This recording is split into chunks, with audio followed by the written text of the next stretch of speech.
Hey everybody, Ryan here at eTrailer. Today on our 2020 Subaru Forester, we're going to be taking a look at the Thule Helium Pro 2 bike rack. Now this can carry up to a total of 2 bikes. However, if you're looking to carry an extra one, there's also a 3-bike version available as well. This rack's made from aluminum, so it's going to be extremely lightweight and easy to handle. And that's a good thing, especially say when we're putting it on the back of our Subaru or taking it off to store it. You're not going to have to fight it. It's going to be light enough to where you could even put it up on the top shelf without really having to struggle. In my opinion, this rack's going to look really good on the back of the Forester. It's just going to blend in and kind of look like it belongs. It's going to be a great way to carry some bikes, not only freeing up space on the inside, but also freeing up space on your roof if you have a roof rack and want to carry extra accessories too. So a nice touch that I really like is that the rack is actually going to have an integrated lock.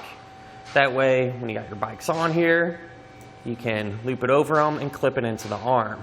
And I mean, that would really put my mind at ease, especially say if you stopped on the way to the trails to get something to eat, you're going to know that your bikes are going to be secure.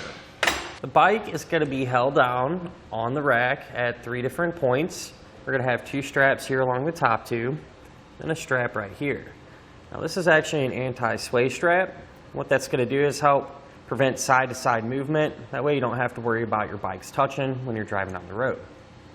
Let's go ahead and take it off though. That way we can have a better look at the rack itself. To get it off, you just push down these tabs and work the straps up and over.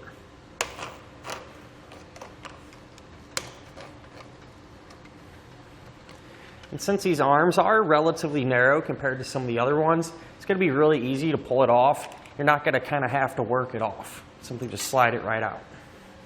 So the cradles here where the bike's frame is going to rest, these are actually going to be somewhat adjustable, and that'll help accommodate for different types of frames.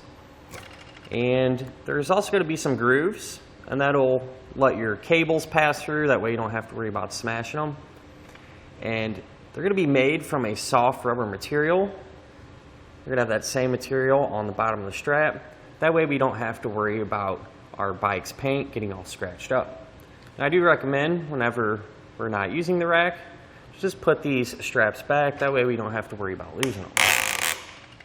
Whenever we have our rack in this position, it is going to add a little bit of length to the back of our Subaru.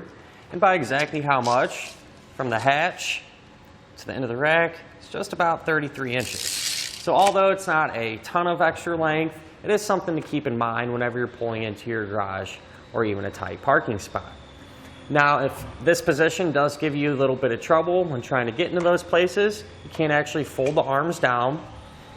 You pull up on this lever, swing down like this, and that frees up quite a bit of space. So take that same measurement. We'll just go from the back bumper here to the edge. It's only about 19 inches. So I really wouldn't see any issues at all getting into your garage or that tight spot, especially with the rack in this position. One of the big questions we get asked, especially in regards to hitch-mounted bike racks, is if you're still going to be able to have full access to your hatch. Well, this one does fold down out of the way and allows us to do that.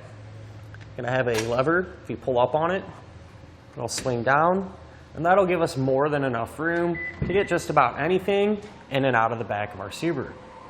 One thing I really like is the rack's already going to have this pin already attached. So that's nice because it's just one less thing you're going to have to worry about and keep track of.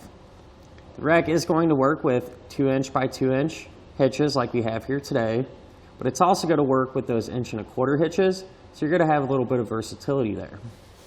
Now there's going to be a knob on this side. When you tighten it down, it's going to act as a anti-rattle device more or less to eliminate any play in the connection point. And just to give you an example of how it would work, say you're driving down the road, it's bumpy, everything's moving around. So you can see the rack is actually going to move with the car, and that's just really going to help keep it quiet inside. That way you don't have to listen to it banging around.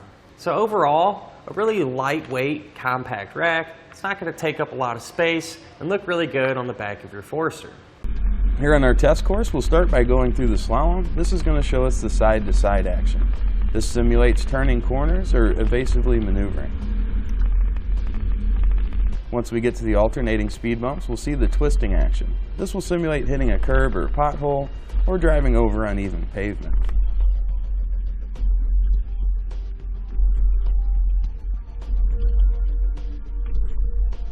And that'll finish up our look at of the Thule Helium Pro 2 bike rack on our 2020 Subaru Forester.